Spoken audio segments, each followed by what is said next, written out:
What's up, everybody? Welcome back to the channel. This is Legitical Response. We cover political news. We keep you up to date and keep you informed with everything that the government does. Now, this story we got coming up, we've been following for a while. We don't like when the federal government doesn't comply with oversight. And, you know, that makes people like me and you kind of aggravated because the federal government has, our system has checks and balances.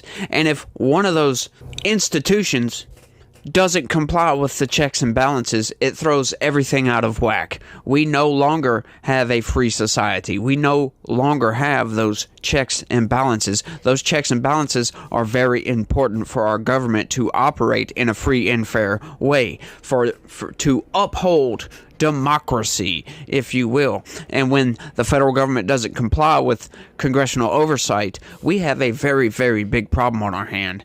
The corporate press doesn't talk about this hardly ever. They'll just give you the facts, and that's about it. They don't actually get into depth on exactly why the federal government not complying with oversight is a bad thing. It's a very bad thing, because the federal government can just go and do whatever the hell it wants to and get away with it, right? This Biden administration has been showing that the federal government does have that ability, and it has no problems whatsoever just brushing off the Supreme Court, brushing off congressional oversight, and just doing whatever the hell it wants to. I know that may sound hyperbolic, like it's a rogue administration. Oh my goodness. But that's not really hyperbole, because they have been denying oversight. Like, I could point to many instances right off, right? Like denying law and order first with the southern border. That's egregious enough within itself, right? Just allowing millions to come in, claiming they're all political asylees, and just sign on the dotted line and go about your business is basically what they've been doing on that southern border. Then Joe Biden comes in and says, oh, I'm going to sign an executive order to slow that crisis down. Instead of stopping it, he's just going to slow it down, right? But if you read the fine print in the bill like we did the other day, you come to realize, hang on, they're not doing anything. Because all those people have to do is say they're scared to go back to their home country, and boom. Those numbers mean absolutely nothing. So it's all a political ploy, trying to play politics, if you will, trying to get more votes by trying to pander to independents by saying, oh, look, I'm doing something on the border, when he's actually not. And then, again, with the Biden administration, getting onto social media platforms. We're going to talk about that. As a matter of fact, we're going to discuss that in depth on my next video, so be watching for that one coming out. But talking about, silencing voices on social media, paying off student loan debt, and, the Supreme Court saying you cannot do this. So what does the Biden administration do? They go back to the drawing board, write up a new plan, and decide to take a different avenue with it and go this way. So they don't even have to go through the Supreme Court. They can just do it anyway. These people do not care, right? Like RFK Jr. said it the best. Really believe that when people talk about the threat to democracy that Trump poses, do you really think that that is an equal evil to Biden? I mean, listen, I can make the argument that President Biden is a much worse threat to democracy. And the reason for that is President Biden is the first candidate in history, the first president in history that has used the federal agencies to censor political speech, so to censor his opponent. I can say that because I just won a case in the Federal Court of Appeals and now before the Supreme Court that shows that he started censoring not just me. 37 hours after he took the oath of office, he was censoring me. No president in the country has ever done that. The greatest threat to democracy is not somebody who questions election returns, but a president of the United States who used the power of his office to force the social media companies, Facebook, Instagram, Twitter, to open a portal and give access to that portal to the FBI, to the CIA, to the IRS, to CISA, to NIH, to censor his political critics. President Biden, for the first president in history, to use his power over the Secret Service to deny Secret Service protection to one of his political opponents. House Republicans vote to hold Garland in contempt over Biden's special counsel interview audio. That is right. So we've had debate over this. There was a whole Rules Committee hearing, and then we had, Merrick Garland came and did an interview with the committee, and then there was another Judiciary and Oversight Committee hearing, and they moved forward with the resolution. It went into the House for a vote this afternoon, and it passed. So Congress is now holding Merrick Garland in contempt. House Republicans on Wednesday afternoon passed a resolution to hold Attorney General Merrick Garland in contempt of Congress for refusing to turn over audio of President Joe Biden's interview with Special Counsel Robert Hur on his handling of classified documents. The final vote was 216-207. So, strictly on party lines. That means every single Democrat in Congress does not care about the Biden administration defying oversight, just saying, screw you, we're not going to comply with this. You don't need that information, right? Like, what if this was something different? What if it wasn't something that kind of minor, if you will? What if it was something major that has to deal with the social media platform stuff, right? Like, we want to know your exact communiques between these people. We want to see all this, right? Like, what if it was something like that? Are they still going to deny oversight? Like, probably so, according to this. Like they already give a transcribed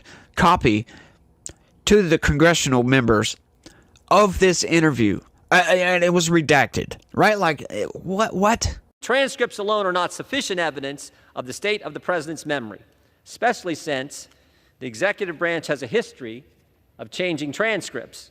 We saw this in late April. The transcript the White House put out didn't match the video and audio recording of President Biden's speech. And only after the White House was caught did they change the transcript. And in that case, and in this case, the audio recording is the best evidence of the words that President Biden actually spoke.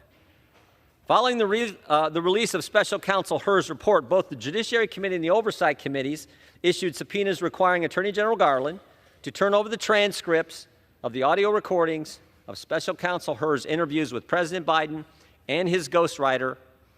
To date, the Attorney General has failed to produce those recordings.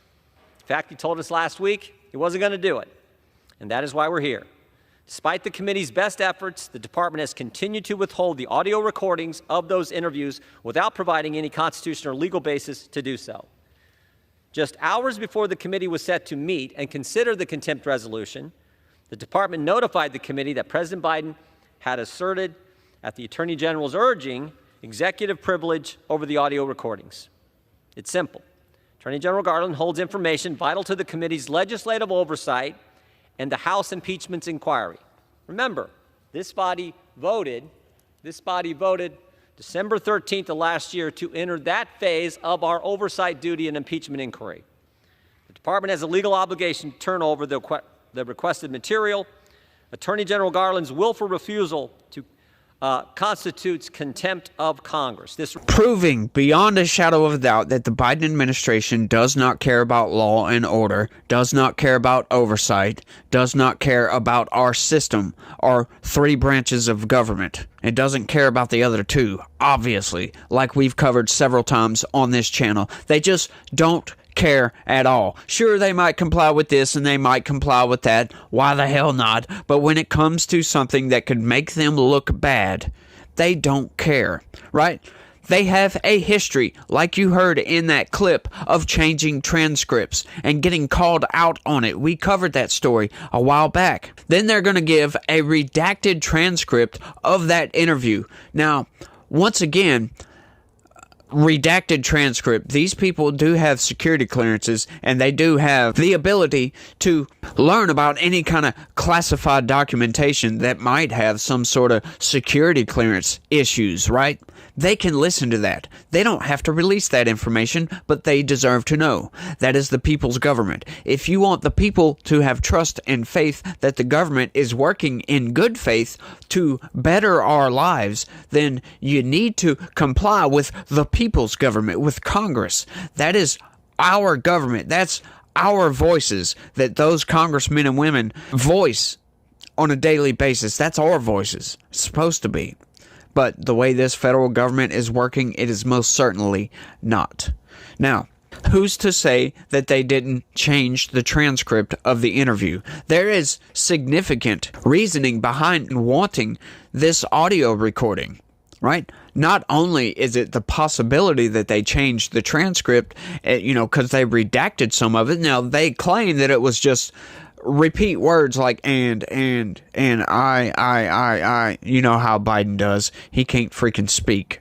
They say he's had a lifelong stutter, but I call BS on that, because you go back and look at anything from pre-2010, as a matter of fact, pre-2015, any of his speeches. Very, very little stutter, if any at all. But they want to hear that audio. There is significant reason for constitutional reasoning behind this. 25th Amendment, as a matter of fact. We want to know if our commander-in-chief is mentally capable of doing the job. We watch him on TV, and we can plainly see that he is struggling. He is an 81-year-old man, and people like to say, oh, well, he's just fine. No, he's not just fine. My administration is working around the clock to free the remaining hostages, just as we have freed hostages already. And here with us today is Hersh Goldberg Poland, and is still, he is not here with us, but he's still being held by Hamas. That is not fine. I am sorry. I don't care what you can say. Other people's arguments is like, oh, well, Trump is bad too. No, Trump isn't nearly as bad as all, right? Like, go watch one of his rallies. Sure, he got slip-ups, he got screw-ups, but nothing near the level of Joe Biden. It is night and day when it comes between those two. It is just outright crazy that people are still getting behind Joe Biden and like, yes, 4 more years. I don't think, we covered the story the other day that only 27% of people that are actually going to be voting for Joe Biden actually are voting for Joe Biden because they like Joe Biden. That is nuts, y'all. Like, what choices do the Democrats really have here? They got Joe Biden, Jill Stein, and that's about it. You got RFK. Like, I don't understand why they don't want to get behind RFK. Maybe because he is a logical, critical thinker, and he doesn't like the federal government. He realizes that the federal government has been weaponized against not only Donald Trump, but against the American people themselves. And once again, my video archive can prove that outright. But let's keep going with the story, because I could probably sit here and rant all day about this because it ticks me off until no end. Earlier Wednesday, Speaker Mike Johnson projected optimism it would get the votes despite uncertainty given the party's razor-thin majority. I do think the contempt of Merrick Garland will pass on the floor, and we're anxious to have that happen, Johnson said at his weekly news conference alongside GOP leadership. The speaker said Garland's defiance of a subpoena for the audio is a problem under Article 1, and that lawmakers must defend the Constitution and the authority of Congress to conduct oversight. Yeah, Article 1 is congressional, is the Congress section of the Constitution, which gives us, it clearly outlines oversight of the federal government. Checks and balances, my friend. And once again, when one of those checks don't get balanced, then we have a problem here. We have a bounced check, if you will. The Biden administration is in overdraft right now. The Attorney General doesn't get to decide whether he hides the tapes, Johnson said. That's right. The people that are being overseen do not get to dictate terms to the overseers. I've said this before, right? Like, you don't get to tell your boss, no, I'm not going to do that job. If you do that to your boss, you get fired. That's how that works. And once again, there's significant reasoning. Not only the impeachment inquiry into President Joe Biden's corruption, his egregious corruption, if you will, the evidence is plainly clear. 2 House committees, Oversight and Judiciary, voted along party lines last month to advance the report recommending that Garland be held in contempt. The resolution passed on Wednesday directs the Speaker of the House to refer the case to the U.S. Attorney for the District of Columbia for possible criminal prosecution. While the Department of Justice has made a transcript of her interview with Biden available to the GOP-led committees, House Republicans argue the audio tapes are necessary to their stalled impeachment investigation into the president. Yeah. They have, like, once again, the corporate press is leaving out kind of vital information for us to know that transcript was redacted and possibly changed. Like, we don't know what those redactions were and if it was changed at all. Joe Biden could have been mumbling and fumbling through that entire thing, forgetting all kinds of stuff. I mean, Robert Hur even said he's a well-meaning elderly man with a poor memory. That's the reason he didn't want to charge Joe Biden with mishandling of classified documents, which is just outright insane that a senator and vice president who does not have authority to declassify and take home presidential records, to take home classified records, is just allowed to do so. And once again, going back to my little theory, like, they didn't have to do that, right? Like this whole Hunter Biden thing. He didn't have to turn those classified documents in. He is the president of the United States. All he would have had to do is deem those presidential records, declassify it, whatever he had to do, and boom, it's done. But no, he wanted to try to make Trump look bad by saying, oh, I had classified documents too, just like Trump did. But you know what Biden did that Trump didn't do? Yeah, I turned my classified documents into the FBI, and Trump did not. It's all just a show. It's a game put on for us to watch, to see, oh, look, Biden is complying with the federal government, even though that was completely unnecessary. Didn't have to do that at all. Like I said, he could have just deemed that, declassified it, and deemed it his records, and just left it in place. Didn't have to tell a single soul about it. But he did. And for what reason? To put himself through an investigation, right? Like, why even tell Garland to hire a special counsel and investigate himself, right? Like, it makes no logical sense for the president of the United States, who has the authority to just take any documents he wants, declass, for him to actually go through with an investigation, do the audio, do the interview, and all that good stuff. Like, why? It doesn't make any sense, unless he's trying to make himself look better and make Donald Trump look bad.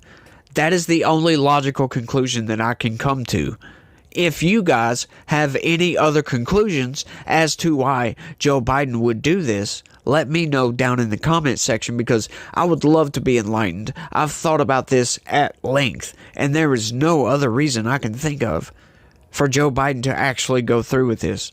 Like I said, he did not have the right to have those classified documents when he took those documents, but as president, he most certainly did. Before the Judiciary Committee last week, Garland continued to defend his decision not to turn over audio tapes of the interview, over which President Biden assert executive privilege, right? Like, this comes back to something else.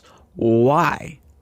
It's always why with the Biden administration. Why are they doing this? Because it doesn't make any logical sense for them to do what they're doing. Why? Why not turn over the audio tapes? What are you trying to hide? You gave a transcript out. You seem to have had no problems whatsoever giving out a redacted transcript. Why not give the audio tapes? What is there to hide? They already, quote unquote, know the words. They know everything he said in the audio. Why hold the audio tapes? It doesn't make any sense. What is on that audio tape that you don't want them to hear? Then they try to come up with this lame-ass excuse of, oh, well, we don't want Republicans, congressional Republicans, to take the audio and make AI deepfakes with it. Like, really? Are you freaking kidding me?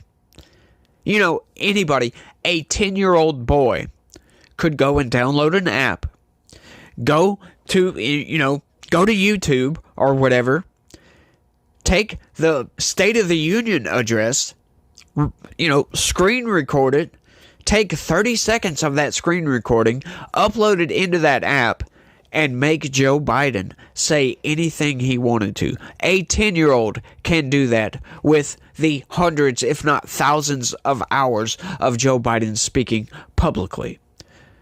Why in the hell do you think it's a good idea to tell congressional Republicans that they don't want to give that audio up because they're worried about congressional Republicans making AI deepfakes with it?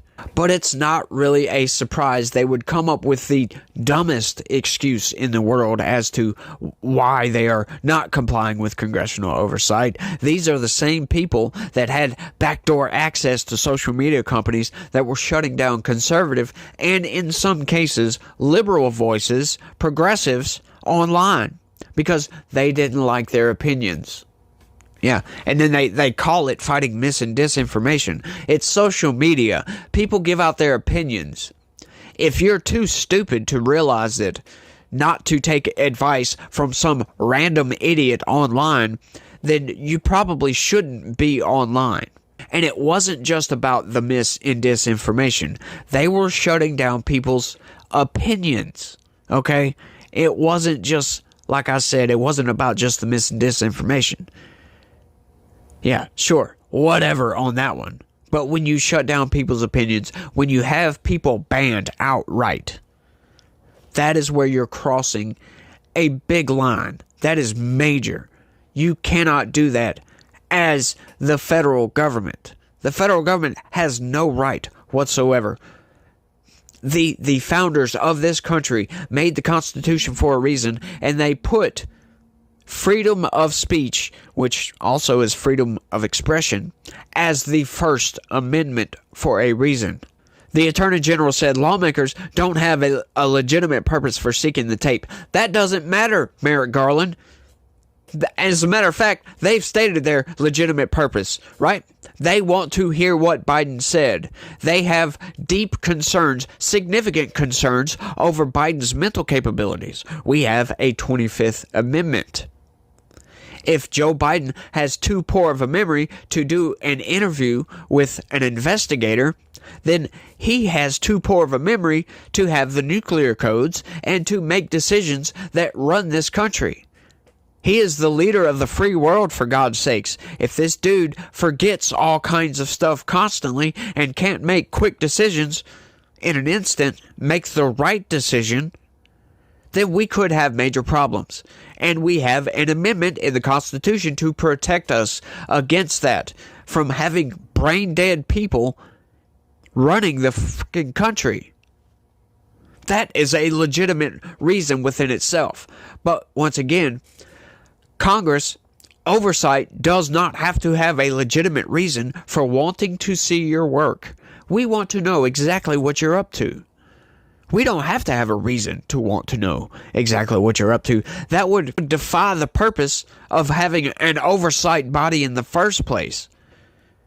If we're going to warn you that we're going to come in and look and see what you're doing, you can hide whatever the hell you were doing that you weren't supposed to be doing. And express concern that the sensitive information could harm the integrity of future investigations. How? He doesn't say how.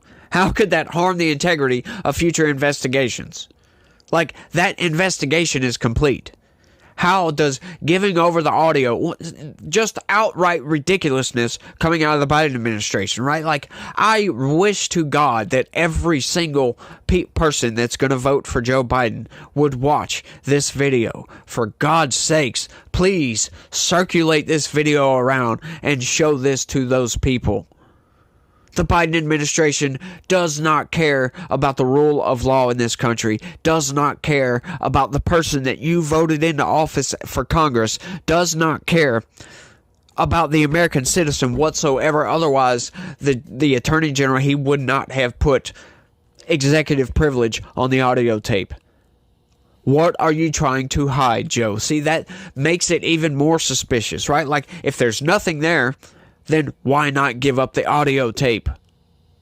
Well, it just defies reasoning, for God's sakes. I will not be intimidated, and the Justice Department will not be intimidated. We will continue to do our jobs free from political influence, and we will not back down from defending our democracy, Garland said at the hearing. There you go. Their democracy. Once again, it's like I said before, they're not talking about the Webster's definition of democracy. They're talking about their power, them being in charge, them being able to do whatever the hell they want to do, which is exactly what they've done since they've come into office. No administration in this country's history has defied oversight like the Biden administration has. No administration in this country's history has broken the rule of law on so many occasions, on so many different aspects. No administration in this country's history has ever been this brazen with their totalitarianism, if you will, their authoritarian dictatorship. Aggravates me to no end. Democrats have also come to Garland's defense, describing the GOP push to hold him in contempt a politically motivated endeavor. This isn't really about a policy disagreement. No, it's not about a policy disagreement, Jerry Nadler. It's about oversight duties in Article 1 of the Constitution. That's what this is about. With the DOJ, this is about feeding the MAGA base after 18 months of investigations that have produced failure after failure. Democratic Rep. Jerry Nadler, the ranking member of the House Judiciary Committee, said before testimony Tuesday before the House Rules Committee.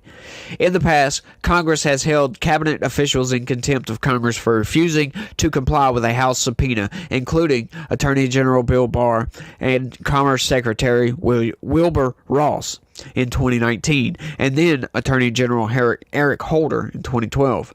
Congress held Peter Navarro, a former top trade advisor in the Trump administration, in contempt of Congress in 2022 for defying records and testimony to the now defunct House Select Committee investigating the January 6th attack on the U.S. Capitol. Navarro was recently sentenced to 4 months behind bars. Steve Bannon, a Trump ally who was also held in contempt of Congress in 2022 for not complying with the January 6th Select Committee, has been ordered to report to jail on July 1st for another 4-month sentence. You see, it's all fair and games when it comes to the Democrats. The Democrats can hold these people in contempt and sentence them to jail. But when it's Republicans trying to do it, no, they're evil. They're breaking the law here. They're just bad people. They're authoritarians, for God's sakes. Why, I wish these Democrats would fucking wake up and see exactly what's going on. Democrats are beating Republicans constantly over the head with lawfare. And Republicans are just sitting there getting hit in the freaking head, and not doing a damn thing about it. And it's aggravating me to no end. That's why I am not voting for my congressman again. I'm voting for a different congressman, for God's sakes. I don't care if he's a Democrat, Republican, Independent, or if he's a damn alien. I could care less. These people, I've had it up to here with these people. I'm fed up with their BS, with their politicking, with their voting in the interests of the lobby, spending it in a $1.7 trillion deficit, funding foreign wars, leaving our borders wide open, and these people ain't doing a damn thing about it because, once again, Congress is the most powerful institution in this country, and they're not doing anything to wield that power. They're just sitting on that power and not doing a damn thing, and then just bitching about it online, which is exactly what I'm doing. But I think I've rambled on for long enough on this one, you guys. I want y'all to let me know what y'all think about all this down in the comment section. Now, we know outright that ain't nothing gonna happen, at least unless Trump gets put into office. If Trump gets put into office, then they need to send those contempt charges and go have Merrick Garland arrested. That's what I think. Let me know what you think down in the comment section. And that's all I got for this one. I want to thank everybody for watching. Whew. And y'all try to have a good day. Stay legitical. Peace.